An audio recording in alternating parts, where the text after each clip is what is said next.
Today on Let's Make It Happen, we're on my 2019 Yamaha 242X, and I'm going to install a dual 12-volt port. One's a cigarette lighter, the other side is a USB and a Type-C USB. That's really good for like iPhones and some of the new Androids. The boat does have some ports on it. There's one on the port side, up near the front, right down there.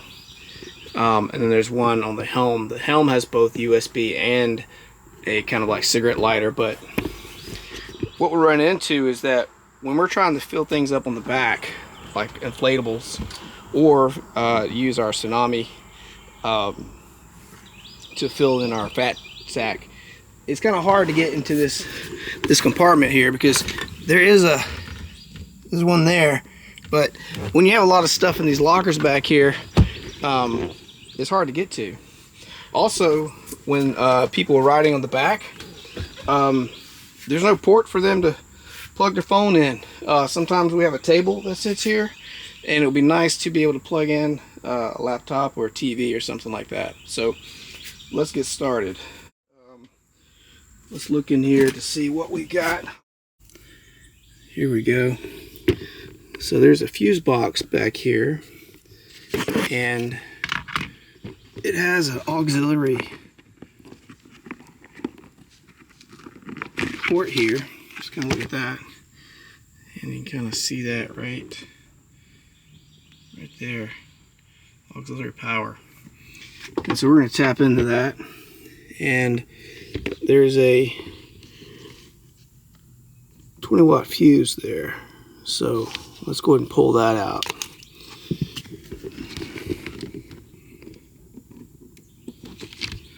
Alright, and what we're going to use is kind of like I guess they call it a jump fuse. I'm not really sure exactly what you call it, but you can buy these on Amazon. I'll put a link in the description. But we're going to run two fuses here, and so one will actually go to the original auxiliary, and then one will go to our new 12-volt auxiliary that we're going to plug in here. So they'll both share the same port. When the batteries are on, or when the boat's on, they'll be active. When the boat's off, or the batteries are off, they won't be on. But you can get a pack of these things from Amazon. They come in different sizes. I've used these on my my 4Runner to install lights on it, so they work pretty well. Okay, so let's get started. So the idea is to plug this back where the original fuse was, and then we'll use two 20-watt fuses to power up our new auxiliary. So I kind of want this to sit on top, and then we're going to run this cable back through the fuse box through the bottom, so we're not trying to cut a hole or anything like that in the cover, so we can just keep it factory as much as possible. And if I were to remove this later on, it wouldn't be a big deal other than having a hole in the boat. Alright, so I'll put this in there.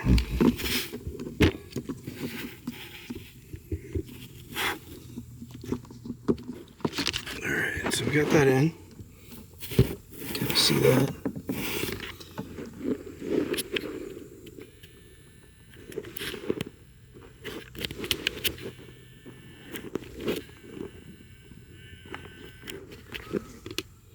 Okay.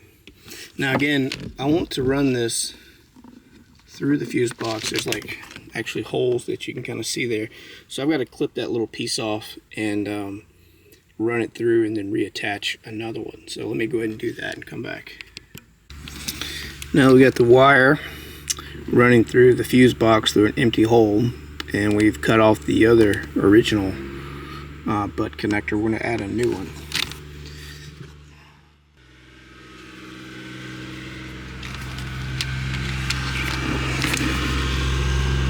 Slide this on the wire.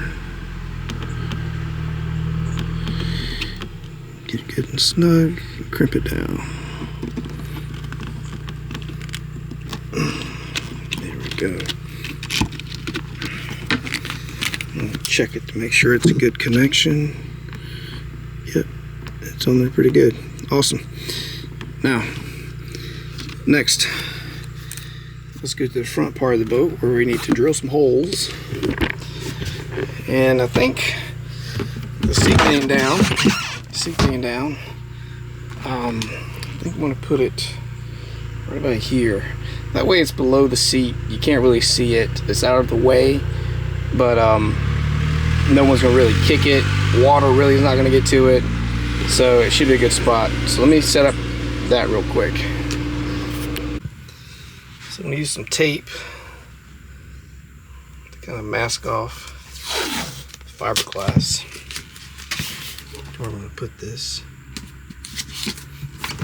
Lift up the seat.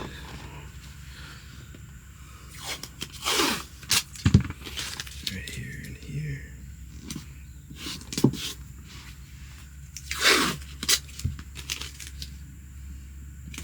Can't be too cautious. Okay, now before I came out here, I made a jig for this, essentially where, you know, it matches up the two holes on the piece of plastic here. The reason I did that is because I wanted to make sure that the distance between the two holes are going to be correct at the distance I used, so that, you know, once you drill a hole in this fiberglass, you're kind of screwed. But anyway, this is kind of where I want to put it. The thing is, it's going to go this way, and what I need to do is use a level. It helps out. I need to check behind this right here to make sure there's nothing back there. It's going to be in the way. And it's a pretty flat surface back there. Alright, and I'm going to use a marker. Trace one. Start the other one. Then I'm going to trace around it so I can kind of eyeball and look at that's the right way I want it to be. Moved. There we go. Let's put it back and finish the whole thing here.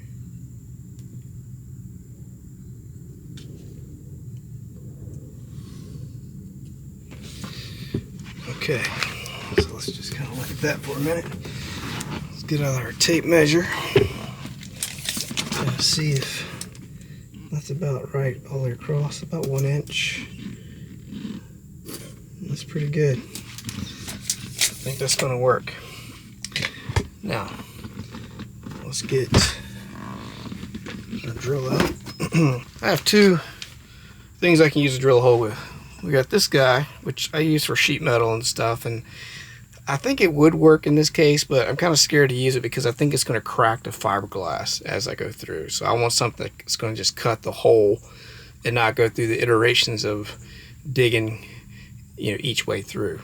So I'm going to use this guy, and this is a 1 1/8 hole driller. So kind of eyeball it in, look at it, make sure that I am in the right place. Right about there. So let's just drill. Start slow.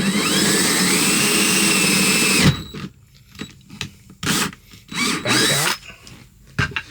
Just run this real slow.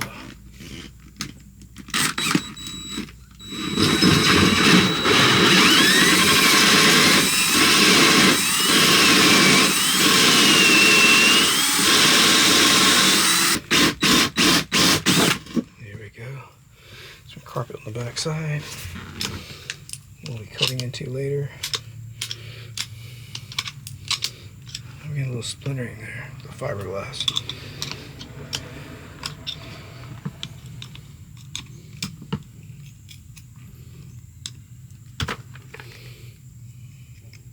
There it goes. Actually, I'm going to use a piece of wood on the next one.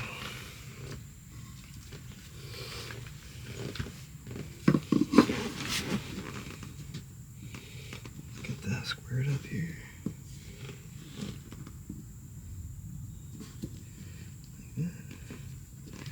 Okay.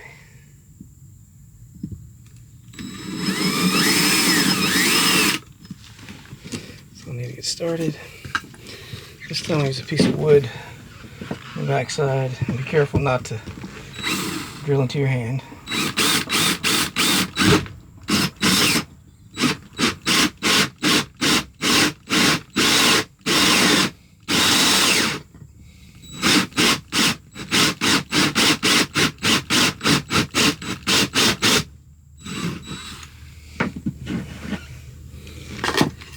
Helped out a little bit.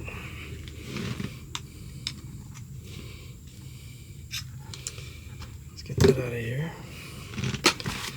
Alright, put the drill away. Peel this away.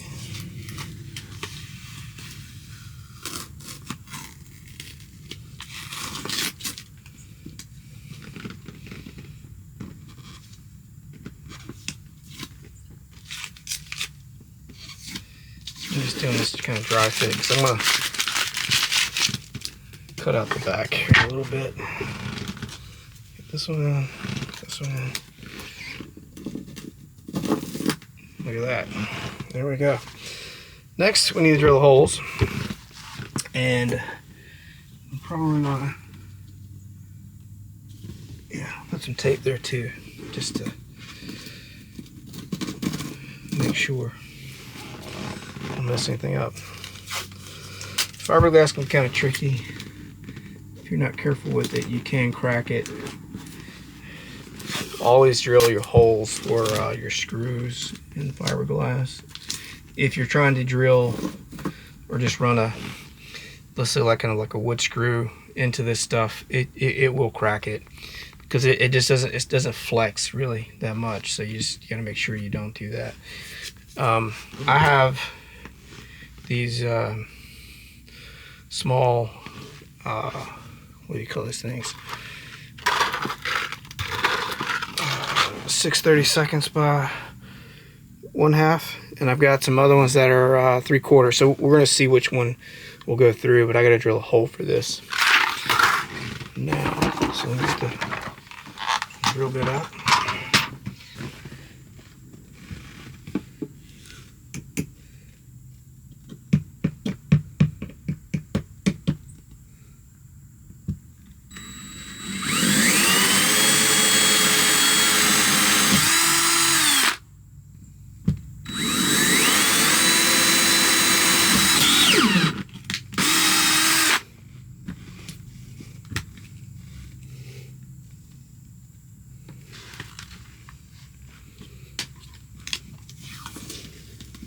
See what we got here. Carpet through. Let's see if these screws are going to work. Let's see, do enough bite. We do not. We have to use the 3/4 ones, not the half ones.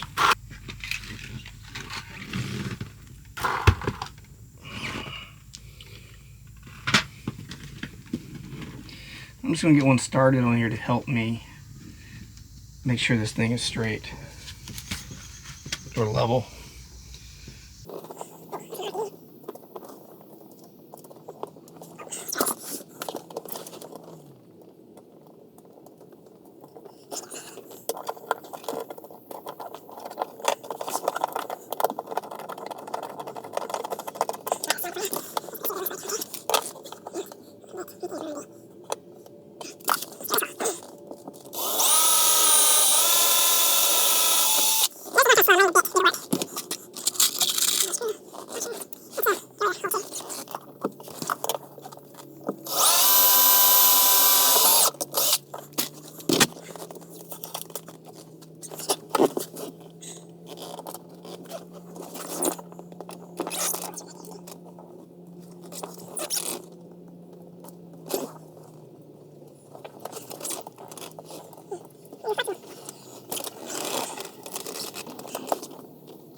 going to screw the backs on.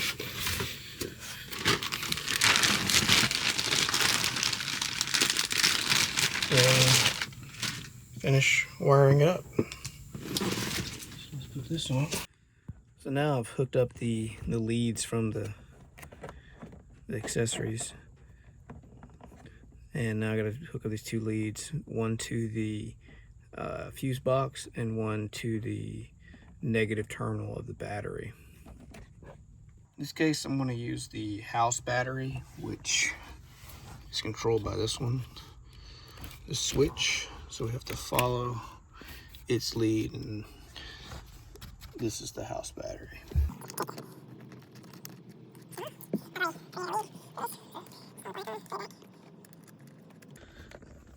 Tie this together, make it clean. That's pretty tight. This is, I believe it's 16 gauge wire. So I'm not gonna tie anything up yet, but it looks like I'm just gonna follow the house wire back all the way around so that it connects to this one. So let me get that set up. I'm gonna use one of these little connectors that has like a little bit of solder in the middle. So I'm gonna connect my wires using this, and then on the outside I'll put a little heat shrink wrap on the outside that's black. It looks pretty nice. It also helps protect and keeps it waterproof. So let me set that up, and then I'll film how I do it. Okay, so I have the little butt connector on one side and the heat shrink on the other. I want to get the heat shrink far away because I'm going to use some heat to actually activate this little solder that's in there. I've kind of snaked the wires together. That's kind of twisted them together so I can get a good joint. And then what you want to do is use some heat on this, and I'll make sure that I stay away from anything important. I use one of these little butane lighters, or torches, I guess. Butane lighter will work just fine. This thing shoots out a pretty big flame. Let me turn it down. So I gotta be careful with that. You see how big? That's pretty good right there. So let me just show you how to do it. Just slightly heat it. You'll see the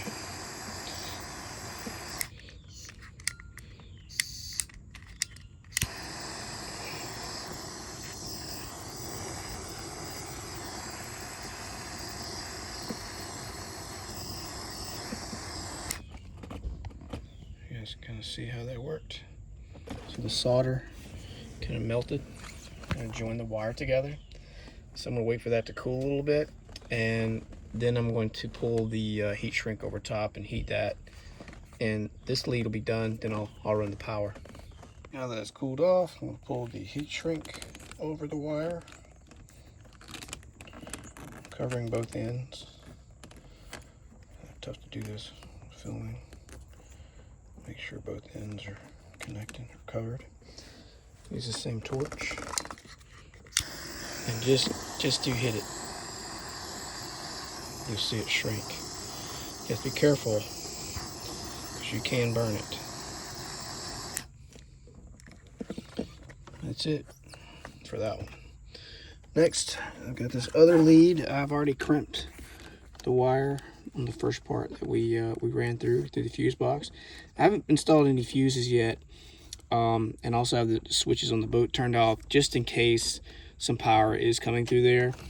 I've got the other wire running through the bottom. Bring it up. I'm going to do the same treatment to it. I'm going to put that one little butt connector on there that has the solder in it, and then I'm going to use the another piece of heat shrink as well. Okay, now I've got the positive wire running to the fuse box, and negative wire running to the house battery. You can kind of see that I've got the fuse kind of adapter kind of put in there. I'm going to install two fuses now. Okay, so I've got two fuses put in. I've got a 20 and a 15, but I need to get another 20, so I'll just stop off the store and get one of those later. But right now I'm just going to test it with my tsunami pump. So everything is hooked up as it should be. So I should be able to turn the batteries on, both of them. They're both lit up. That's a good sign. Let's see what happens if we plug into the cigarette lighter. Perfect. And that's all she wrote. So this completes the installation of the auxiliary ports. You know, here. I've gone through and added a few pieces or zip ties to kind of tighten the wires up. And the reason why we used this type of switch or fuse jumper, I guess what they call it, is so we can put the original fuse housing back on there. Okay, we got a little bit of issue there. There's some foam on the inside of this thing I'm gonna have to cut out. All right, let's try this again. I took the foam out, so now that the left side is clear. Put this back on. It's a little tricky sometimes. There it goes. And voila, we are done. Thanks for watching. I've added the parts I've used during this installation in the description of the video. Be sure to like and subscribe.